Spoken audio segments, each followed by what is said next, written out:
I saw Matthew Kelly on EWTN at like 3 o'clock in the morning one night.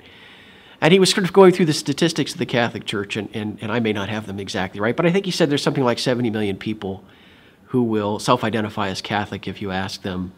About 18 million attend Mass on any given Sunday, but only about 3 million who are really well catechized, devout, account for most of the volunteering, ever go to confession, that kind of thing. And he talked about how he was discouraged by these statistics at first, but then he looked and realized all the good work that the Catholic Church is doing with 5% of its people really engaged, and what could we do if we got 6 million people really engaged?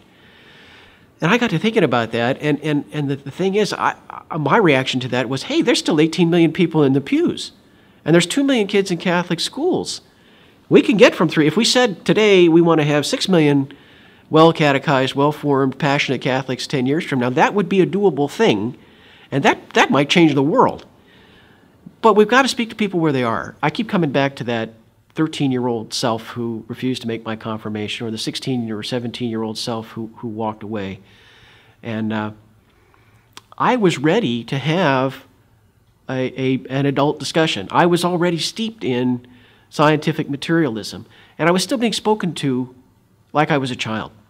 And I think we need, to just be honest about the fact that by the time kids are coming to confirmation, or if people are coming back to the church, they are coming with intellectual predispositions, and we need to have a discussion with them that is more adult, more granular. They are already coming to these conversations having been exposed to Bill Nye and Neil deGrasse Tyson, and that's you know what?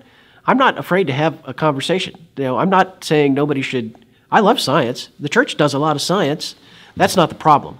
The problem is we need to be prepared to have a serious conversation with people that we still think of as kids. They're already the doubts, the skepticism, the arguments from the other side. One of the things it took me forever to realize when I walked away from the church, I had a middle school understanding of the faith. I went to college, I went to graduate school, I read a lot. After 16, 17 years old, I was comparing a middle school understanding of the faith to an adult understanding of the criticisms. That's a mismatch, right? So, of course, you're going to lose that argument. I just feel like at a younger age, we need to be prepared to really do a deeper dive, talk about things in a more serious way, and respond to the kinds of we can't just assume that we confirm them and they're going to stay in the church and be practicing, and that just doesn't work that way. There's too many other influences. I was not secular because I didn't care. I actually think I was very interested in the subject and had done, even at 13, a fair amount of reading and made a fair amount of inquiry.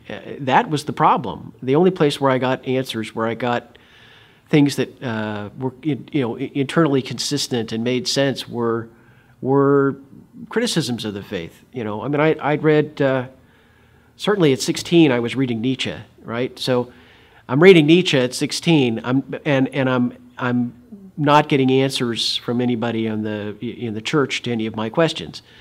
So again, you've got this kind of lack of parity. You've got this unfair fight going on because the CCD teacher isn't prepared to respond to the questions I have after reading Thus Spoke Zarathustra.